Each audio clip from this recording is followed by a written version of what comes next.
Nuwun paripurna dicara pinampen tokoh wayang Wisanggeni kadhemegaten mbok pilih satawuhipun kula matur wonten bab ingkang kirang kersan saestu kula nyuwun kuning samudra pangaksama salajengipun dhateng sedaya pamirsa sugeng hamresani babaranipun tokoh Wisanggeni lair. Matur nuwun. Assalamualaikum warahmatullahi wabarakatuh.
Nabi Muhammad.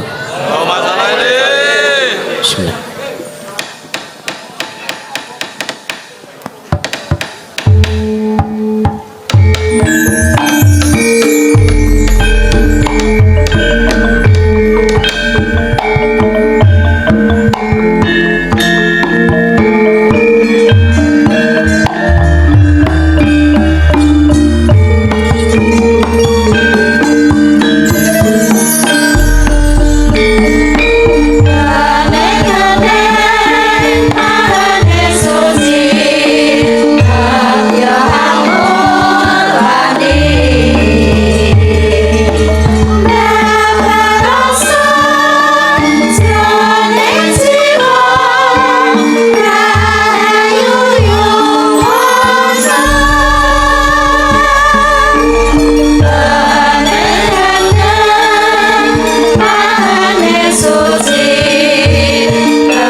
Tata Gati Wisaya Indriyaksa Sara Maruta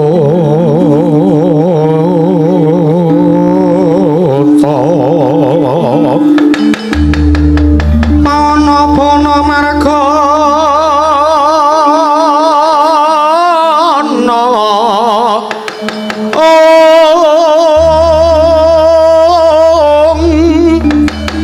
Samirana lan warayang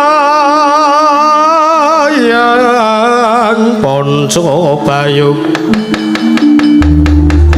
Bayu wisikan magulingan limo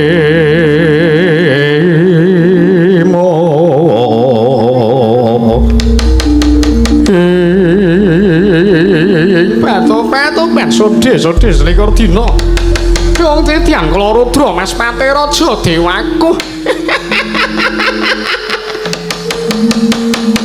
ya mangene iki sowan niat Majaku ing Tunggul Malaya Dewa Serani gawe kaget penggelipun ibu. Pun ibu nedeng manjing. Ana teling karang widodaren lah kok aku ngrasake ana anakku ingkang sowan ning kayuangan ndang mangore Dewa Serani ning ngopo Dewa Serani?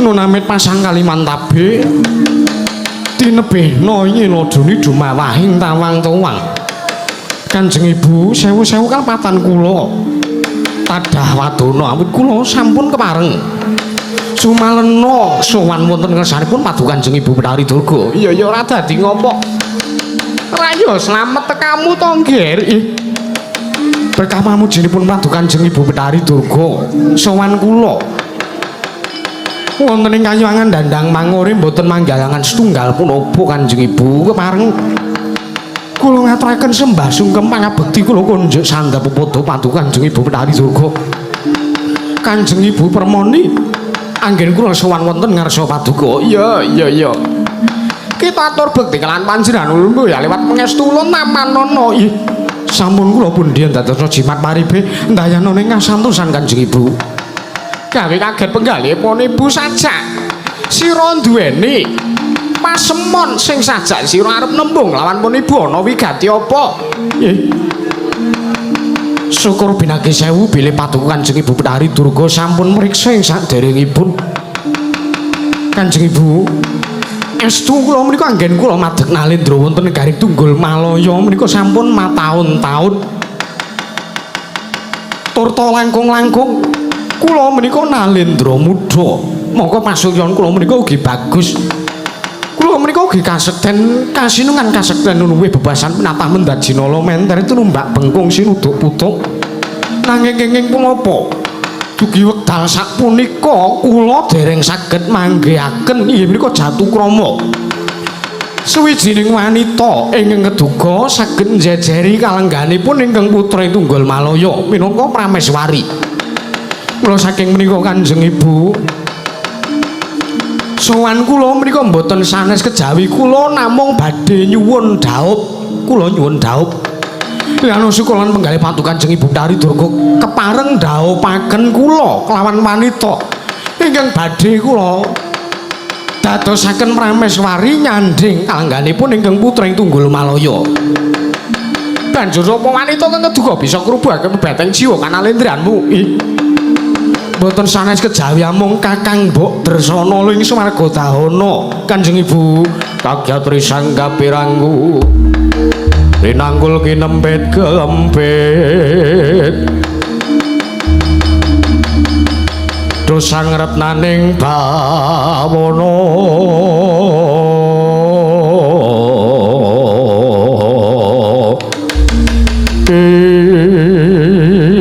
batu-batu Pak ora ngira babar pisan yen to sira nggayuh kelawan mbakyumu dhewe ya Dresana la Dewa Srani apa sira kuwi ora mangerteni apa kita ki ora mudeng lho mboten mangertosi liripun kados pundi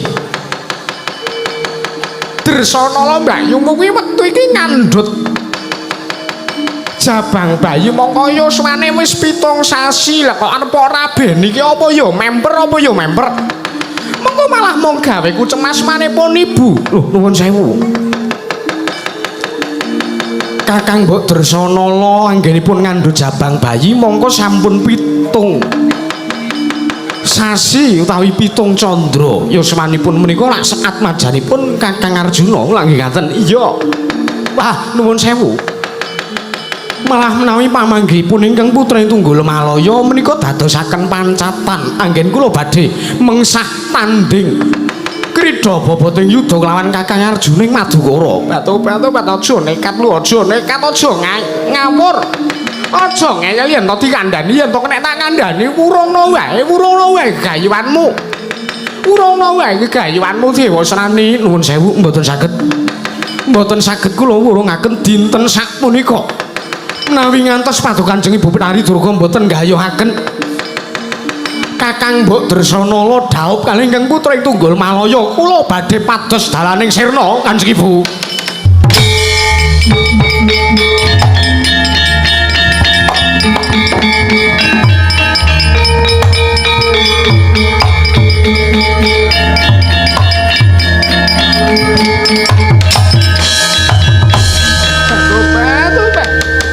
pancen bocah ora kena dikandhani tenan ya wis ora apa-apa ning mengko nek ana tulak sari apa-apa ipun Ibu ora melu nanggung Sampun ingkang baken kula kelampah dhaup kalian Kakang Mbok Dresanala. Ya wis yen to ngono pun ibu bakal budal ana ing Kayuwangan Suralaya njaluk nglawani Mang Pikulun Manikmaya. Supaya ning sak mengko bisa nggayuhake Dresanala dhaup kelawan jeneng kita. Matur sembah nuwun sanget. Jaramaya. Kula wonten dawuh Kanjeng Ibu. Budalna parisane para wadyabala. Seka ndandang mangore dewasane aja nganti keri. Aja nganti keri tutna tindakipun ibu sowan ana ing Kayuwangan Suralaya. Monggo kula dherekaken badhe. Bidal wonten ing pundi? Ayo aja lali metu tlatah Malangan ya nggir sawadya balaku kabeh.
wae.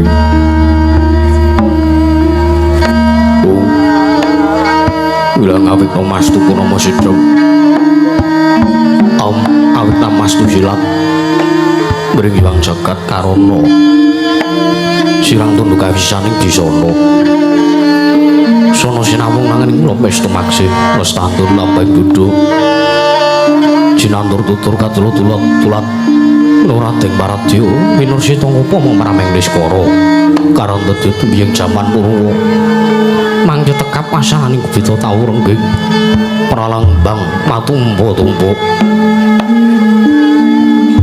marma panggung sang Murwing Kata segebyar dumadining wayang Purwa Purwakaning kandha nyinarik runtuting basa tunggang kuna ngomong surasa yene narasaya karaos mulat sarwang Rasawani uruhing diri rasa rumangsa ngrumangsani lir jalma yala kaca sarwe musnaku jangten tur berjewus gemelar jroning pagelaran yaiku sejati amriksane pagelaran ringgit Purwa Surya Candra darum yang kartika wis kinurba putrating kawasa sarira drang tripawon pawatu kang silu-gilu gumanti tepandati pitamaning dina sasi warsi pintu kang sarta abad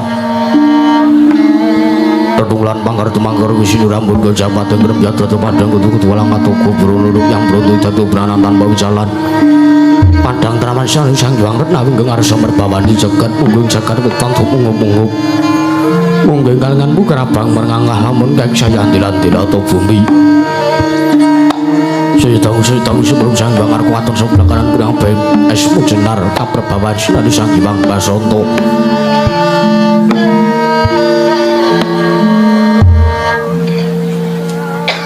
tanam tukatan ijo ruyu-ruyu amangku gunung yang biru moyo-moyo pucing gunung ini melan gedano kasih ring prabancono lenggat lenggut ngantuk kaya gunung Makuda Mega tantang wis dang usul laing kawula dasih dene warsa angupaya buga garap tegalan sawai anglur sira panono pedhoti nambi sendonan sesindaran mikur galuh kene anggring raja kayane sawan ana pirembagan semur wangi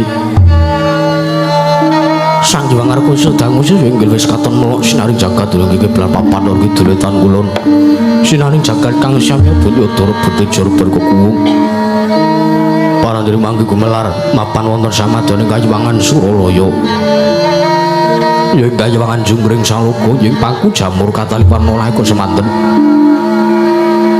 mapan wonten salebeting bali martu kundha mandi kepareng lenggah siniwaka wonten samadaning Salakanda waru binangun ananging nalendraning para dewa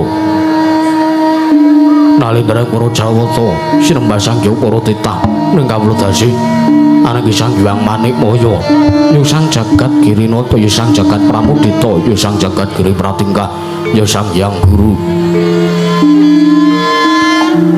nalika semanten mangrukma sang Hyang para dewa Durandara Duradari Widodara Widodari Apsara miwah Apsari kawis tingal pisawanipun wonten sak mandaning bali Marcukundha paradiri mangke katingal rawuhipun jawuh sithik pangudalu-dalan Sang Hyang Resi Kanika putra Sang Resi Narada kadheraken ingkang putra ing swarga dahana nenggih Sang Hyang Bathara Bramaya Sang Budawaka paranting manggam babar sang Hyang para Jawata samya gandeng pasisiran jejer riyel rapet pepet bibit prasasa petu Pandhawa tanpa sela pabasaka tempur sibeng jamblang dikundur untuk umbul-umbul kekitrangan danu yaya mondeng mangsa labu payung megar menti jamur barat ing mangsa rendheng tumbang rangap jingat jati ngaraning mangsa katiga parandene mangke katingal pisawanipun dewaning Gudha Pangrencana Jawating ndandang pangurying setran Gondur Mayit anggih garwa saking Sang Hyang Manikmaya anggih Sang Bathari Durga ya Sang Permoni akarya cingak Sang Hyang Manikmaya nalika semanten kapireng nglinggung Salokananta kajara pilih Sang Hyang Manikmaya arsa medhar sabda dhateng panggung pandika Sang Hyang Jatimurti ingkang dereng kababaring lesan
tinon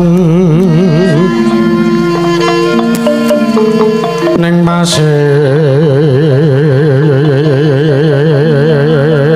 makan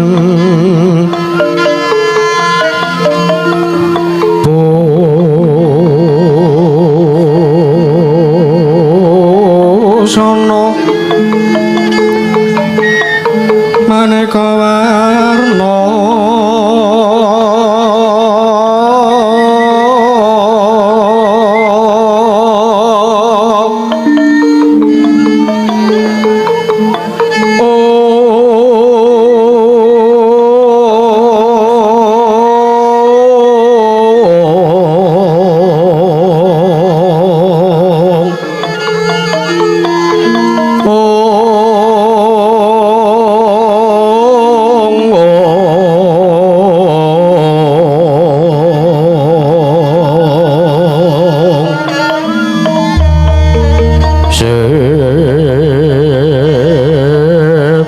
puspiteng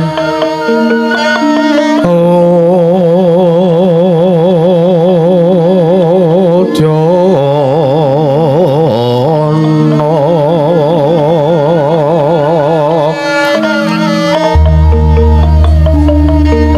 miwang mansragang sarwara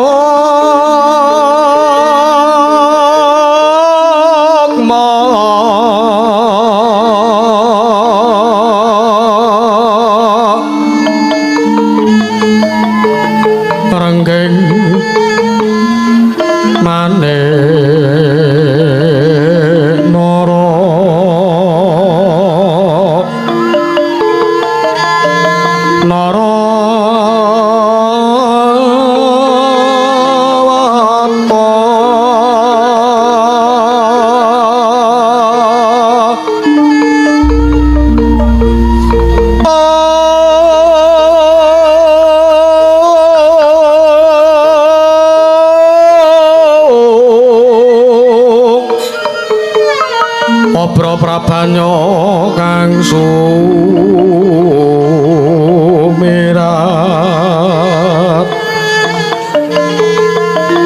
Obro prabanya kang sumirat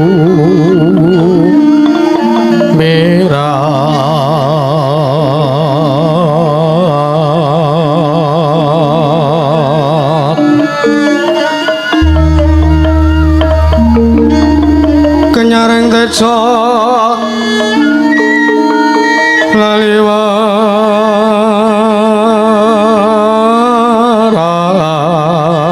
laliwaran ler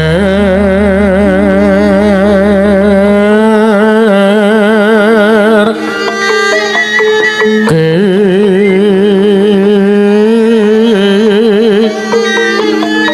pelaji sireng tadet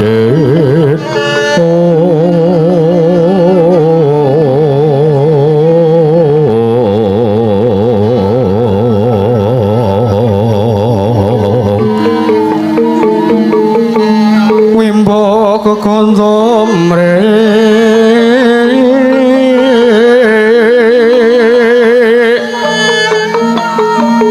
minge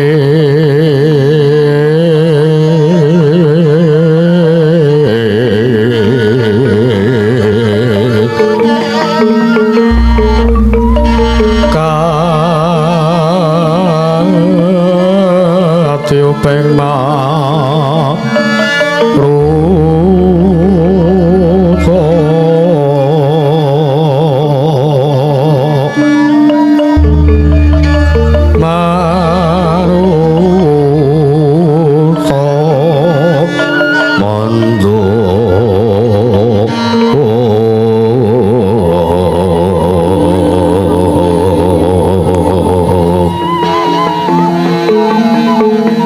saparan mangambar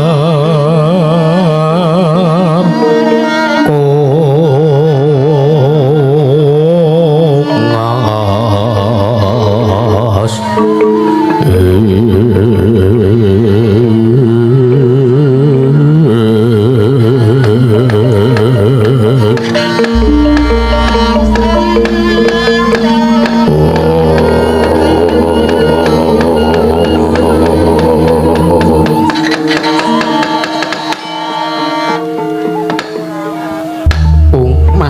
sidam sekaring bawana langgeng Kakang Narada Kakang Resi Kaneka putra mriki sangkalu dayang pak pong Bobolong kali codhe sapa sing gawe pun api Adi Guru paduka kami jidemanten piswanipun ingkang Rageng Sidhik pangudal-udal Adi Guru keparing ingkang Rageng Sidhik pangudal-udal Sumadong dawuh dinten sakmenika ngawontenaken parapatan agung Sangjaya para Jawata wonten madyaning Bali Martu Kundha keparing kula Sumadong dawuh Adi Guru nggih Kakang Narada sawetawis kula sampun sak pejagong sak pirembagan kala wau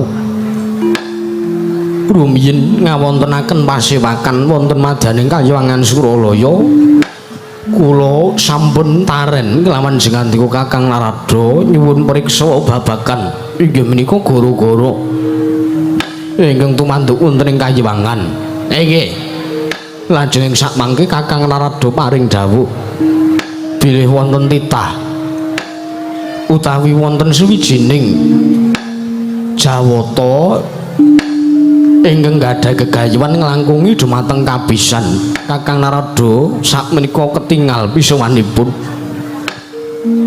dewaning Gudha Pangrencana ndandang mangur inggih menika mboten sanesipun Betari Durga inggih permoni menika kados pundi Kakang Narada alah talah nggih Adi Guru nggih nuwun sewu Adi Guru nuwun sewu sejatosipun kala wau menika kula ugi sampun karaos bilih titah ugi sawetara ingkang gadhahi gegayuhan nglangkungi dumateng kabisan menika pun Durga nanging kula menika badhe ningali kula badhe mirsani sinten satosipun titah kalian Jawata ingkang gadhah gegayuhan ingkang nglangkungi dumateng kabisan kula mboten saged ningali ngibaratipun kalingan mega peteng mboten saged dipun tingali mekaten Adi Guru nggih nanging mangke rumiyin kemareng kula badhe andangu dumateng piswanipun mermoni ayo semangga Purbawasesa wonten ngasta paduka Adi Pramesti Bathara Guru Adi Guru Manikmaya semangga Di nggih Kakang Narada permoni sakwise kita sowan ana ngarsa ulun padha kanthi raharja lan prayoga prapta kita permoni Durga ya uma nunampit masang Kalimantabe dina benong lodhi dumawaing tamang tuwang linepatna ing tulaman kulun kemareng paduka miji dumateng pisawanipun ingkang abdi ing dandang manguripun Bathari Durga kepareng wilujeng pisawanipun ingkang abdi mboten manggilangan setunggal punapa kepareng kula nyuwun ngaturaken sembah pangabekti kula punja kulun iya ulun tampa boya lewat pangestu ulun tampanana permoni kawula nok ninggih sampun kemareng kula pun dados simat paripendhan kasantosan boya lewat prayoga nanggon kita lungguh sampun boten kirang prayogi Bu Kulun Betari Durga padha kanthi raharja sak prapta kita Bu Kulun Narada wilujeng bekti kula kunja Bu Kulun ya jian sowan Adi Guru Manikmaya kok ngubal-ubal minyak wangi gitu nganti ambune ngarat-arat kaya ngene piye mumet panjenengan ulun Durga tobat wong wedok menika satrepipun ngangge wangi-wangian ngono inggih ya ora apa-apa kita wis tuwek ngono isih jaga isih resikan ngono ki ya isih apik isih diaku nom karo anak-anakmu mengaten nah selamat tekanmu wilujeng bekti kula kunjuk ya ulun tampa pangestu ulun tampanana Durga ora prayoga nggon kita lungguh inggih sampun mboten kirang prayogi Bu Kulun permoni kula wonten paring adhawuh Bu Kulun ana wigati apa dene sengkan-sengkan datan pepuyan tanpa ulun timbali kita mboya ulun timbali tumuli sowan ning Kayuwangan Suralaya ana wigati apa permoni tobat menapa dipun keparengaken kula menika majeng sawetawis Bu Kulun iya maju ulun paringi Purbawasesa permoni anjreng Kang Puspita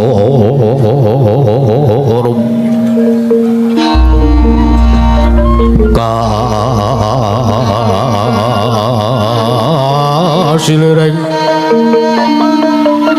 samirana mre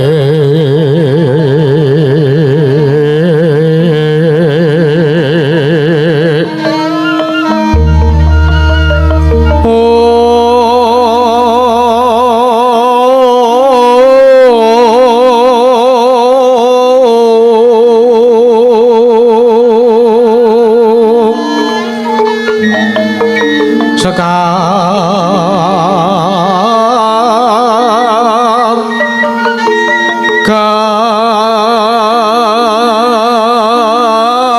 kadung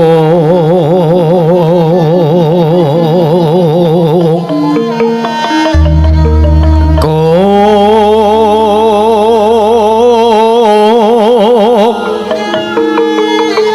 ngas kandanyo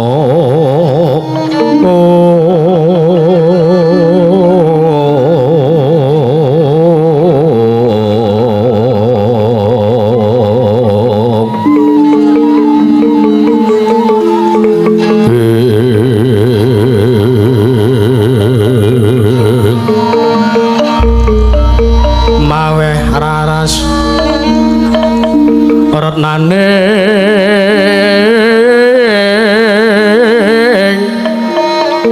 driya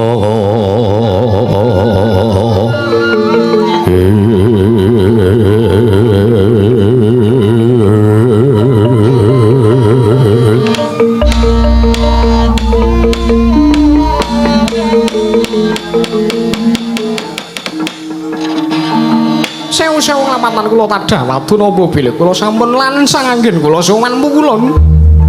Estunipun kula mriku namung bingung menggalih babagan kawontenan ingkang sakmenika nedheng kula lampahe wonten kayuwangan Dandang Mangore.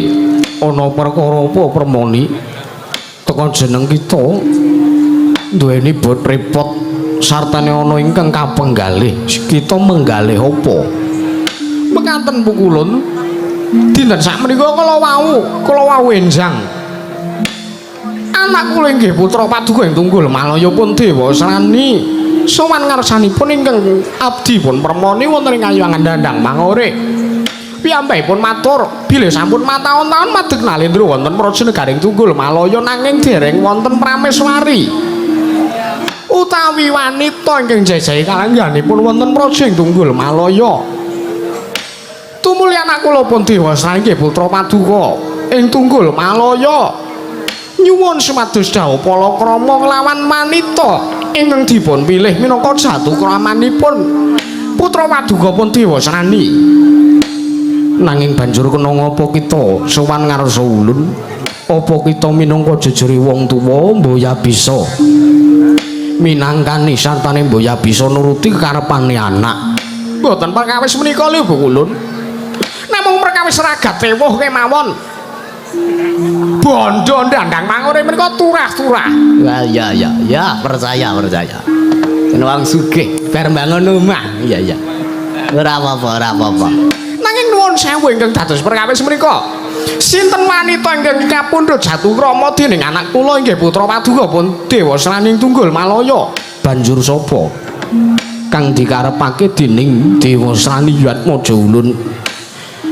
Menapa kula matur mboten badhe kaget? Mboya, marata diage kita matur lan panjenengan ingsun Ingkang dipun pikajengaken dening anak kula nggih putra paduka pun dewa srani. Inggih menika mboten sanes Jawi Atmajanipun Bathara Brahma ing swarga Dahana. Inggih menika pun Bathari Dresanala Kulun. Ngajeng Sitigung Siti Tanaya majeng tatan Masusila.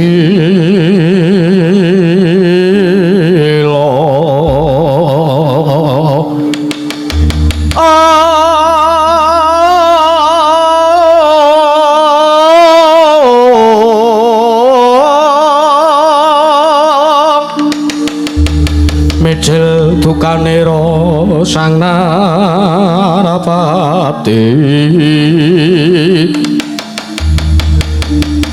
kumetut patoning ladi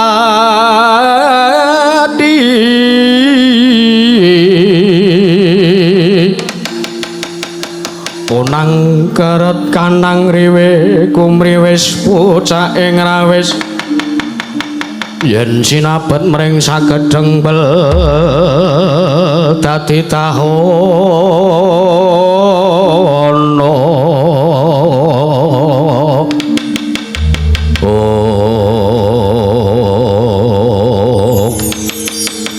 Mas Truma Sidam Karing Bawana langgeng Kakang Narada Kakang Resi Kaneka Putra punapi ati guru mboten nginten babar pisan bilih ingkang dipun pikajengaken dening Dewa Serani Atmaja Ulun ing Tunggul Malaya menika pun Dresanala.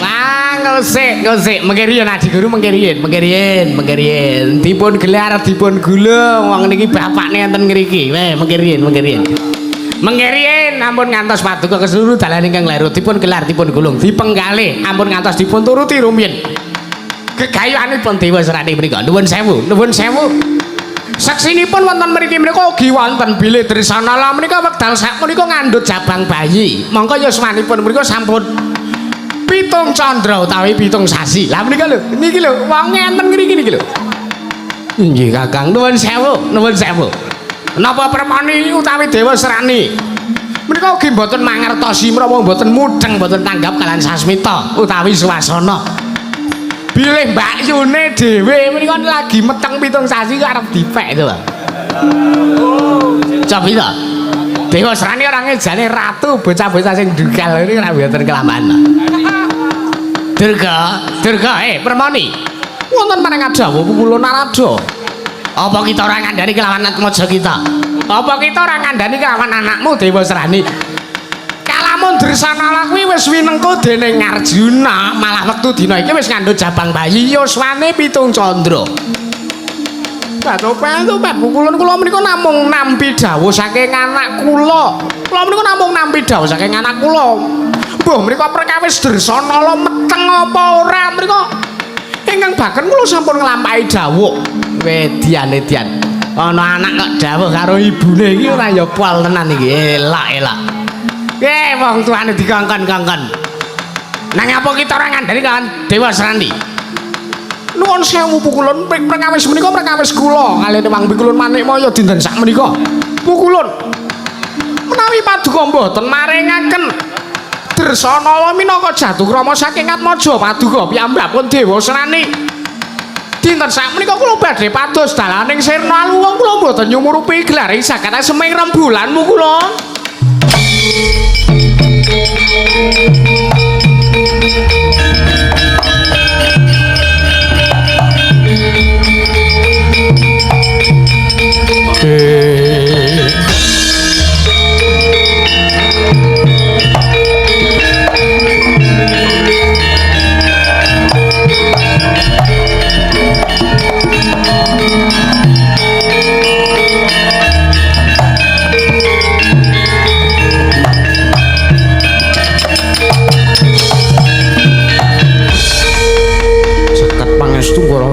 Jagat Permoni wonten maring dawuh rumangsa kedrodhok manah panjenengan ulun sareng kita matur kalamun mboya kelakon gegayuhane Atmaja Ulun Dewa Serani kita bakal golek dalaning sirna.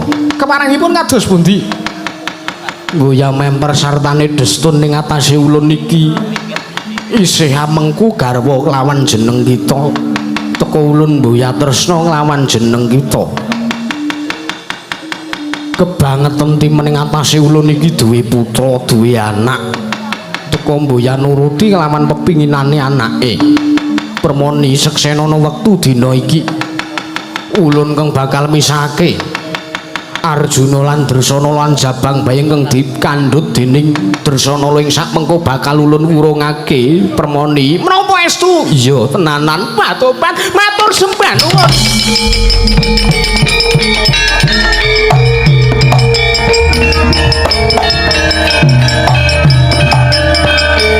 Wah, media.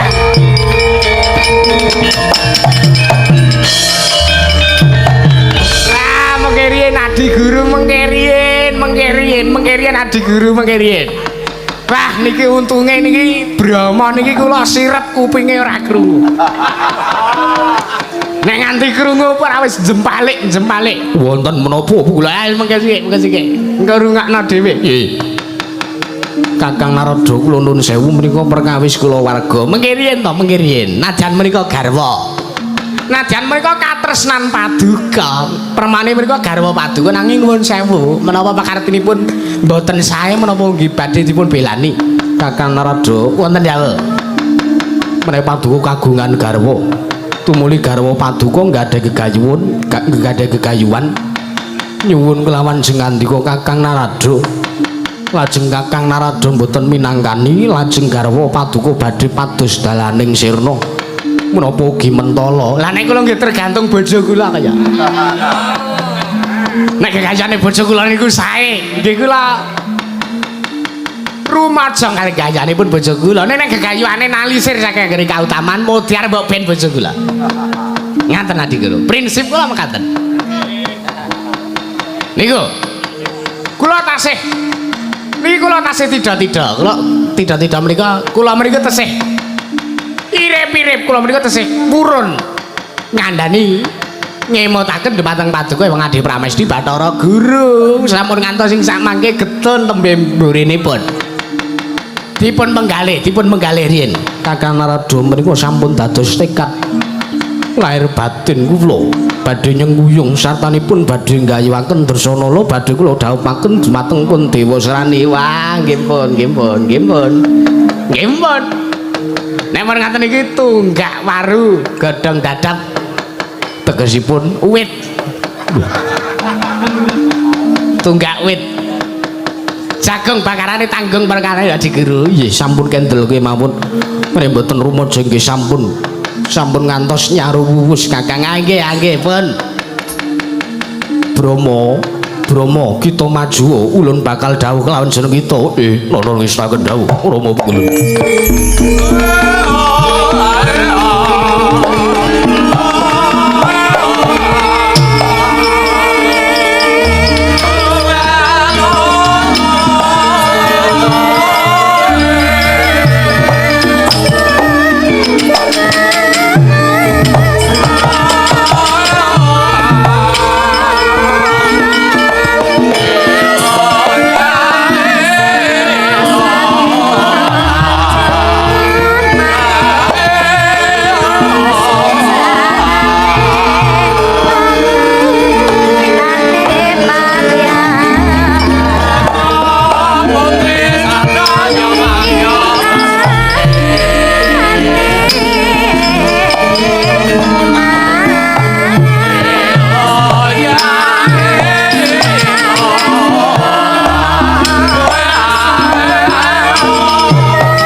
Yen ngandika magawya pronto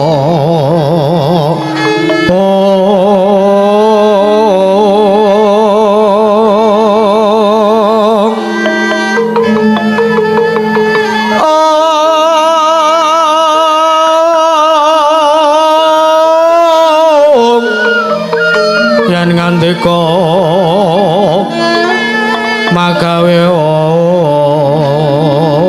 pronto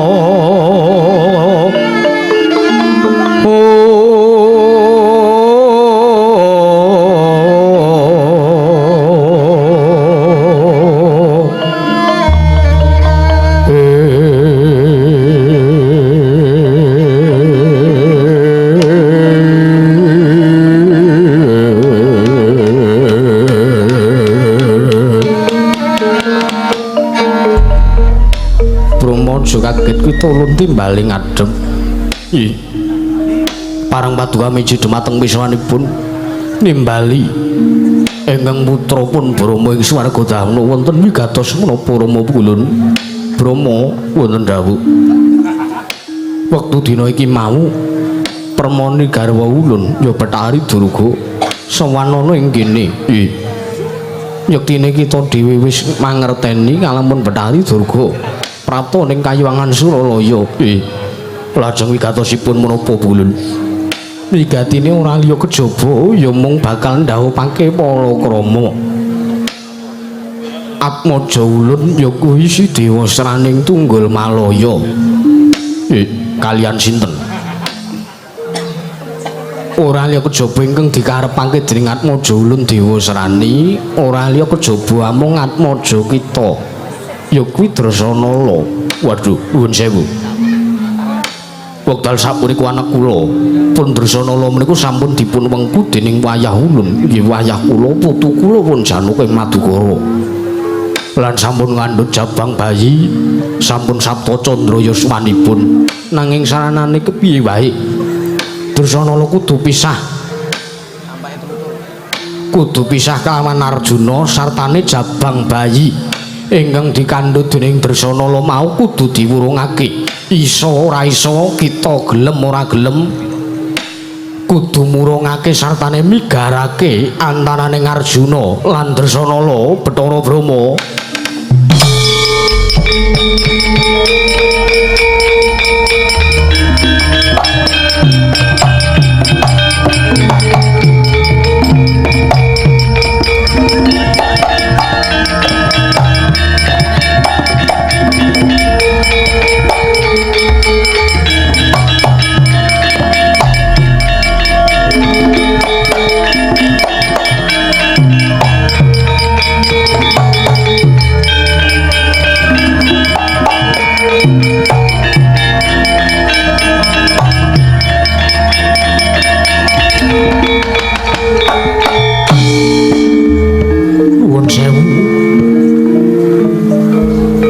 Mboten wonten mangapunten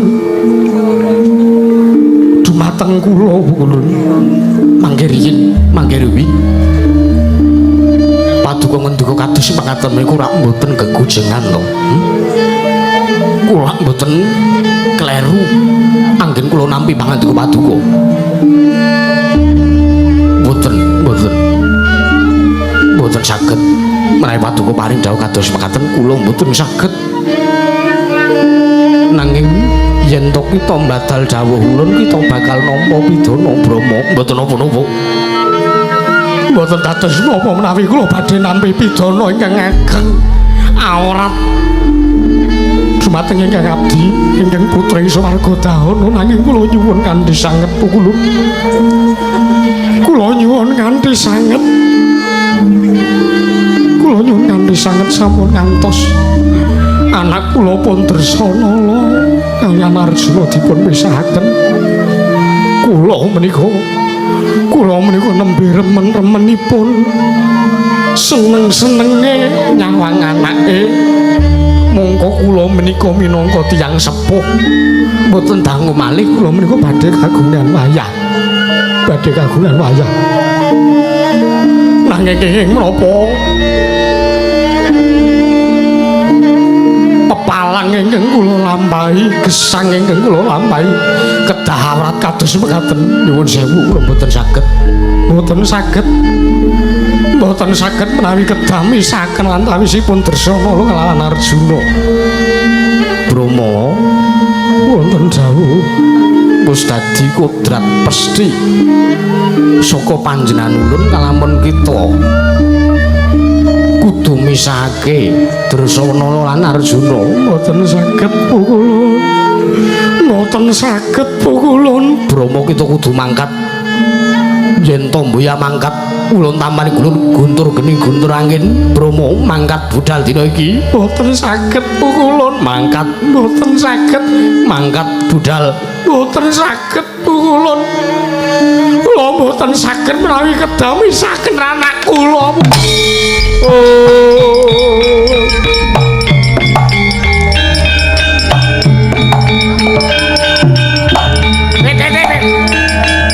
Sabar, sabar, sabar.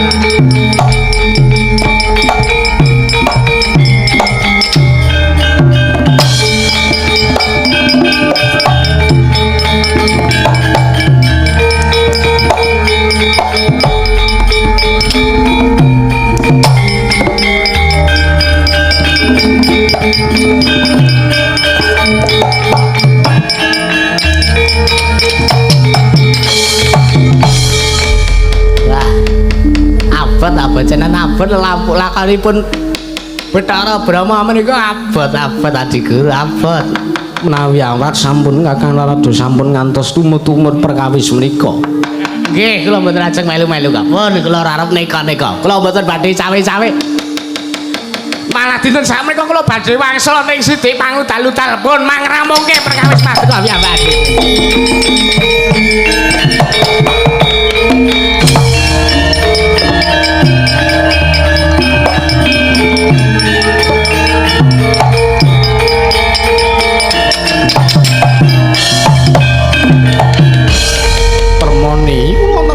Dawa pukulun.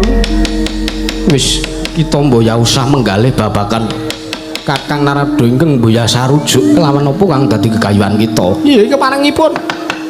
Malah wektu dina iki ulun jaluk ayu awi ulun ngandhi nang sak madaning Karang Kawidodaren sartane bubana kang padha sibo jeneng ulun nedya kundur ngedaton mermoni. Manan ngestaken dawa pukulun.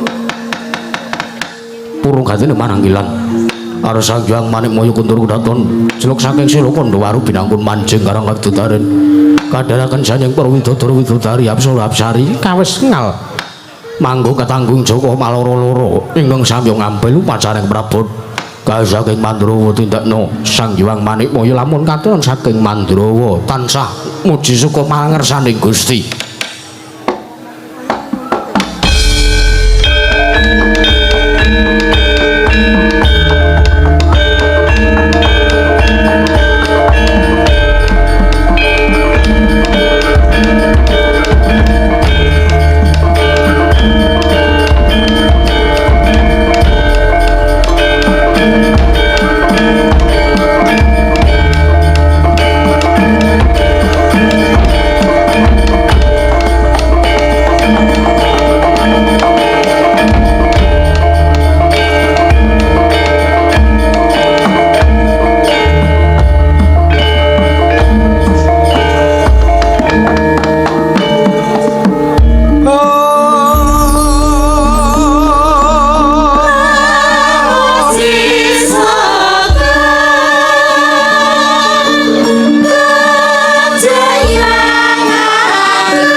Mak. Iya.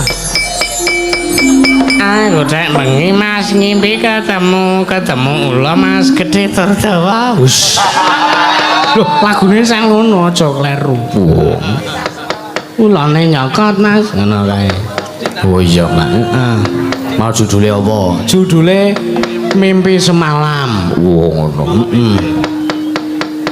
Mimpi apa? Mimpi Semalam. Oh. Yoga-yoga persepsine liya-liya. Ah wis sing do uteke ngeres. Iya. Ngawur ora Ora ya mung gojekan ya, Nduk. Iya.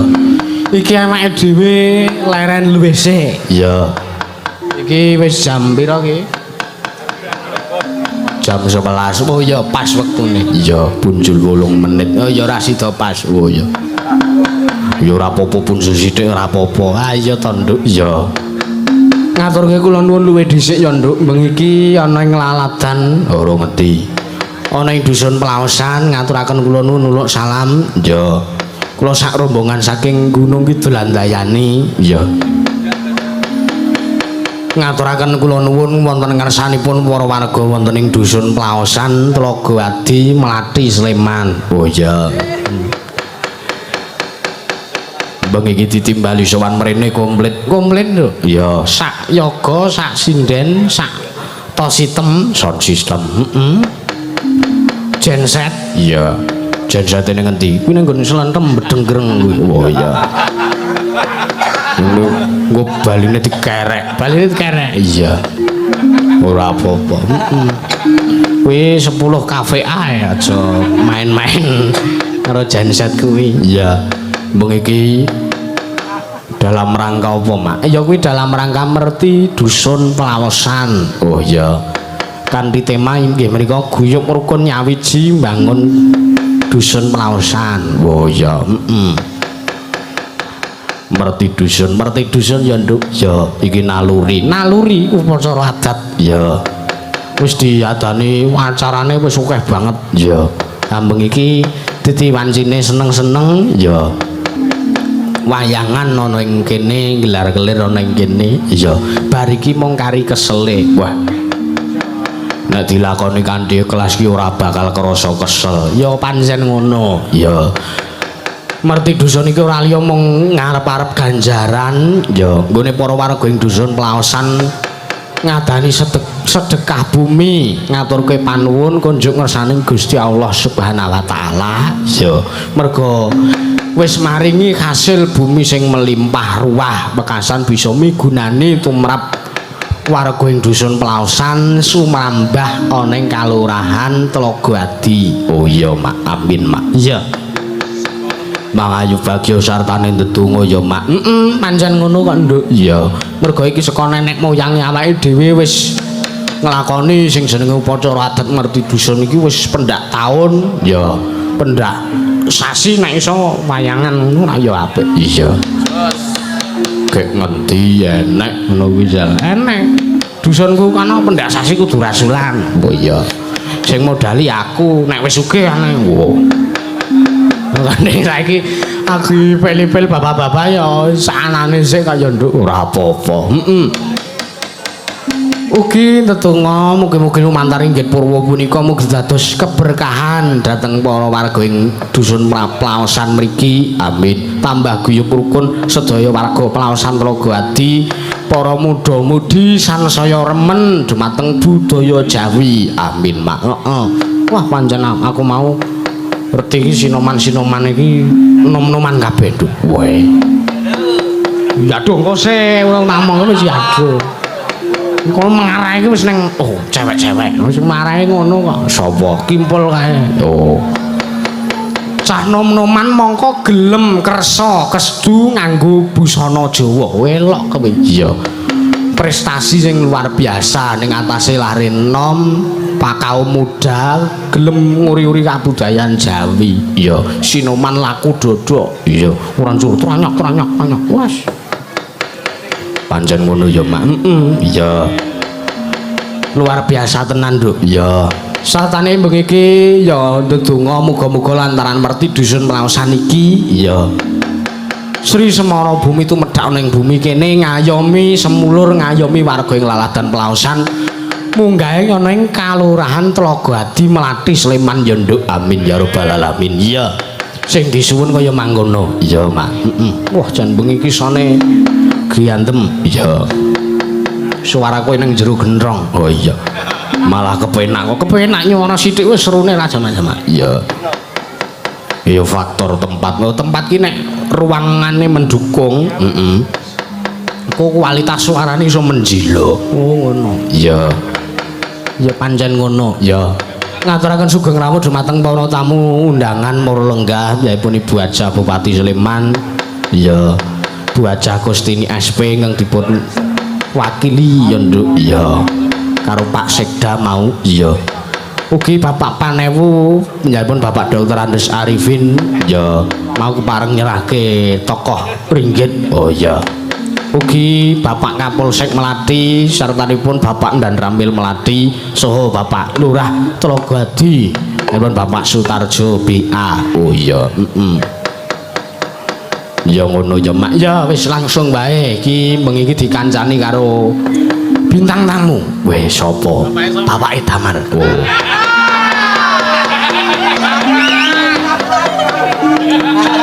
sapa Bapak Anyar lho tenan oh iya ninggal katrok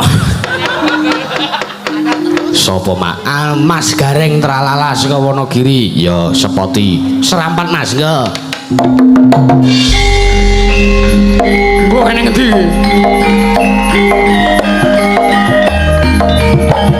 karo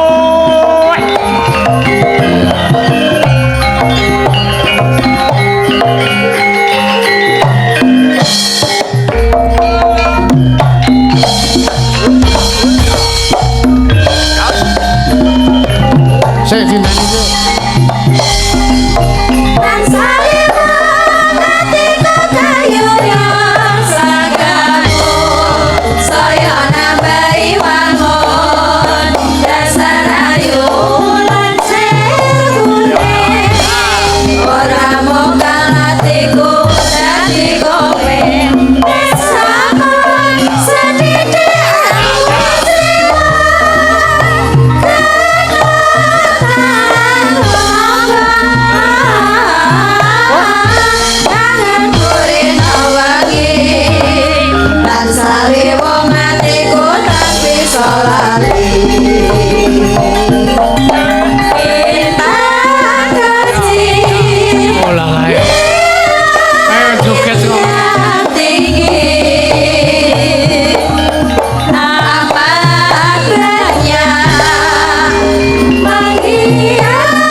Iki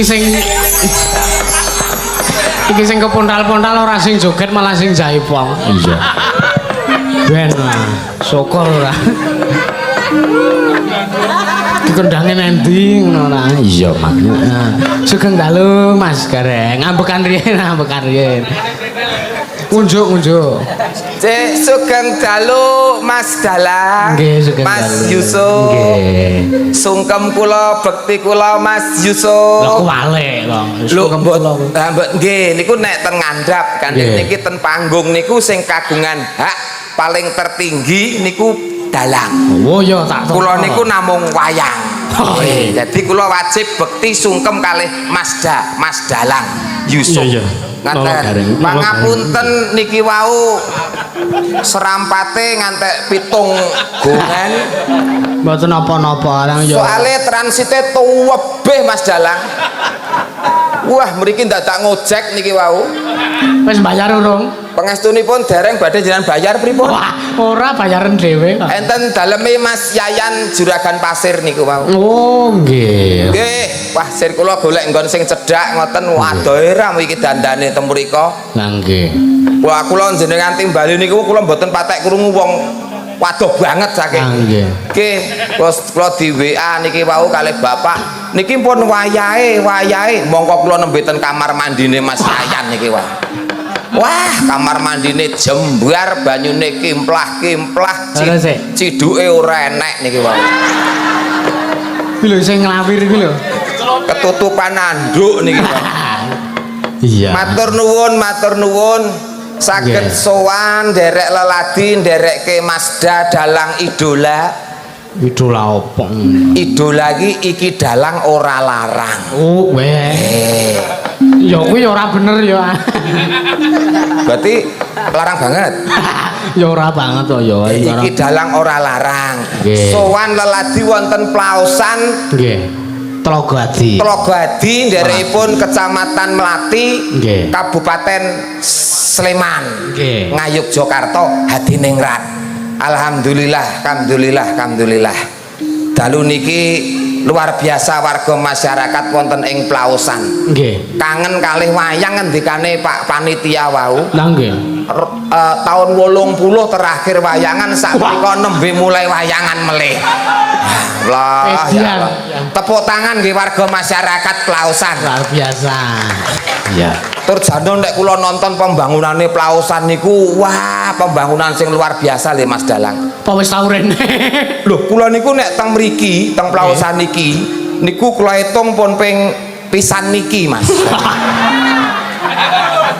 Ning dongane iki muga-muga pisan iki ning iso sak teruse tetep Nah. ladi wonten mriki. Amin amin. Ning kula dugi mriki ku pembangunan omah dalan niku gagah sedaya alus mboten wonten ingkang nguciwani. Nah, lire niki kesejahteraan hidup warga masyarakat wonten ing Plaosan mriki sangat sejahtera sekali. Luar biasa. Gene yo nanggap wayang kok alete adohe kaya ngene iki.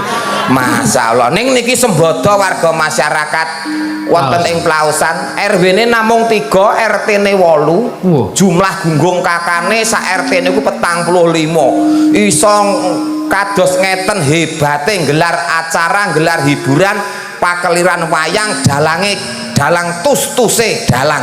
Tuh. Dalang sing angsare apik nggih dalang Masda Yusuf Ansor niki. Soale dalang niku nek jenengan bar ngasta warga masyarakat niku sak pungkule jenengan niku malah tambah ngrembaka rezekine, tambah Amin. sehat, tambah sejahtera uripe Allahumma. Amin amin. Nggih, mergo mboten kleru warga mriki niki dalang walah angsare sae, nadyan to senom sae. Masalahe niki dalang sing urung kenal karo wedokan.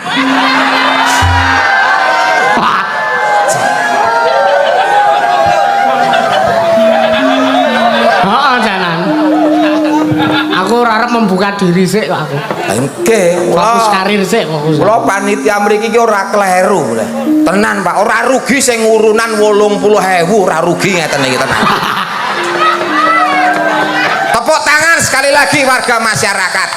Elah, iya. Nyatane karepe tekan nggih to Pak niki diniati tenanan ora digawe abot digawe enteng mergo bersatu persatuan dan kesatuan warga masyarakat Plausan. Ngoten nggih Mas Masda nggih. Leres ngaten niku. Luar biasa ngeten iki maneman jana nek wayangan kok letih suwe jana tahun ngarep wayangan melih ngeten iki. Sasi ngarep. Ya tahun ngarep lah. Ah iya. Kok nganti tahun ngarep Plausan ra wayangan meneh iki rugi. Nggih. Sing rugi ya dalange sak yogane sak dagelane.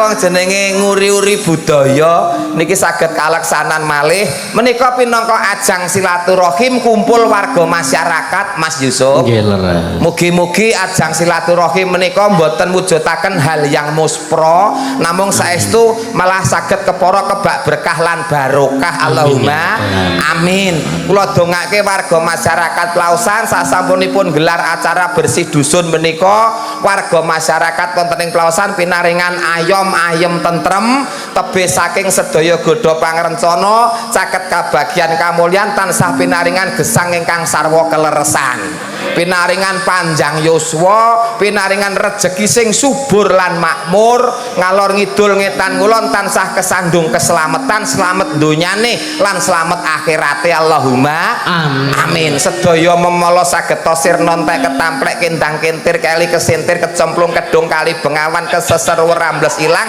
musna kecocok-cocok tunggak kayu jati donalaya tulak sawan bali dalan warga Plausan sehat walafiat Allahumma amin.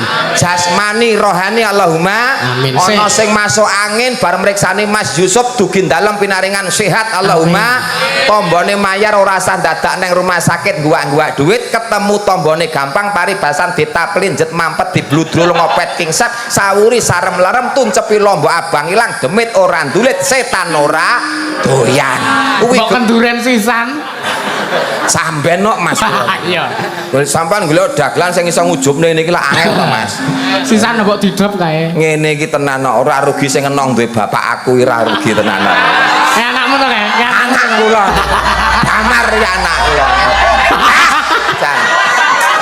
mening anak kowe kon rene salim se ngono lho ketemu bapak mau ya rene terus sungkem apa piye nah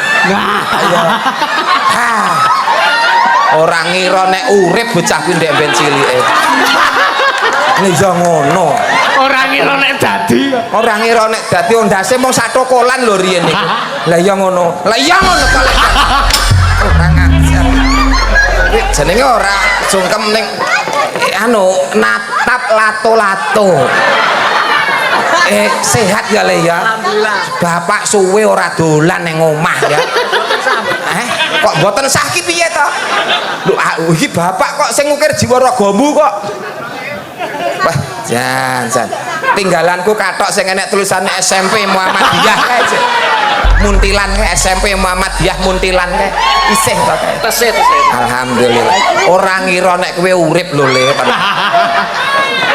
cilik amu ki ndasmu mung sak tokolan iya jan sae pundi ngene iki kowe golek apa ora enek gareng kok nggawa kantongan sak yo ora enek kok terus piye suwe ora iya wis bekti ya kecewa lho gara dinai sangu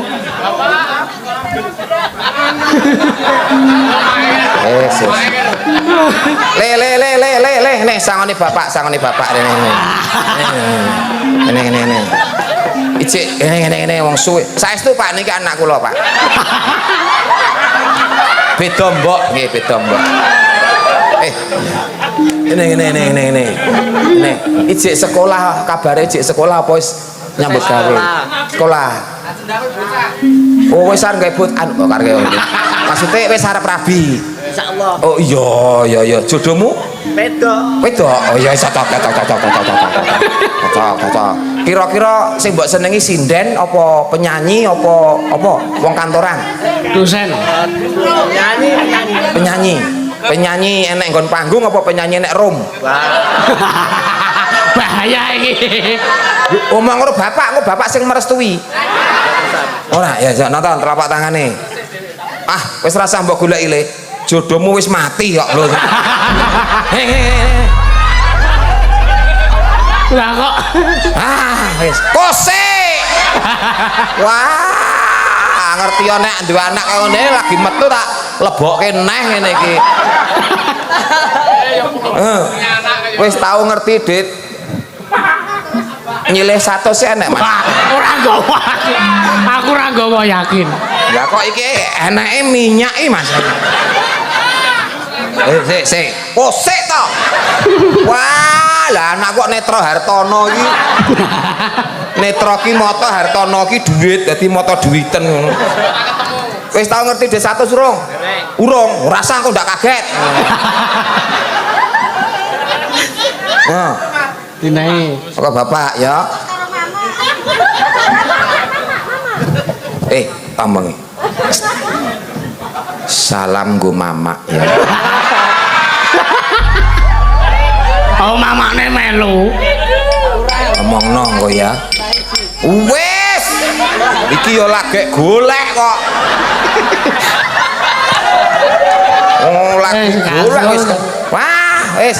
Anu tanggal 23 nggih, 23 Dik Damar mboten sah dijak mawon. Lah pripun? Ngurang-ngurangi pendapatan ngeten iki. Ya. Maca pamundutan Kang Gareng. Dawuh. Nggih, monggo. Sugeng dalu Mas Dalang, mugi tansah pinaringan kesehatan lan sedaya wiyoga. Amin. Amin. Pinaringan kesehatan ugi kula badhe nyuwun lagu Semangat 45 nyuwun Gugur Gunung. Semangat 45 karo Gugur Gunung saking Ketua Linmas Trogowadi Bapak Slamet Riyadi RT 1 RW 20 Plaosan. Oh, Pak Minggir. Nggih. Pak Minggir niku senes Pak Slamet ning Pak Minggir. Lho, Asmane senes Pak Slamet ning Pak Minggir. kok iso Pak Minggir iki? Nek pengen uripe slamet mlakune minggir ngoten. Wah, kok ora. Nggih, Pak Linmas sing topine kegeden wau. Parkir teng mriko wau. Semangat tok Pak Slamet tok. Iya, iki dipinangkani langsung bae sing Monggo Mas Dalang, monggo. gendeng persatuan iki disemangati. Nggih, mujudaken persatuan dan kesatuan Republik Indonesia. Nggih, lancaran 45 sik ya Kang Gareng. Monggo, Iya. nggih ndherekaken. Ayo.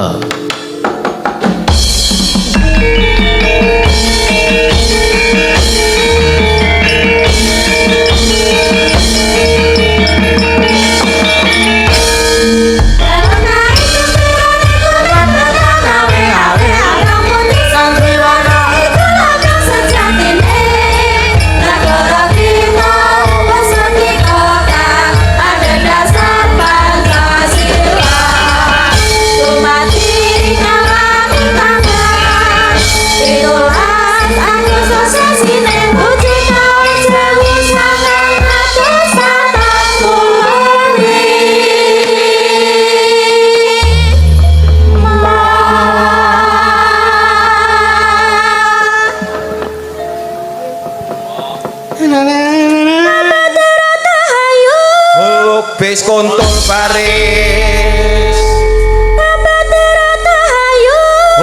Bis kontul baris.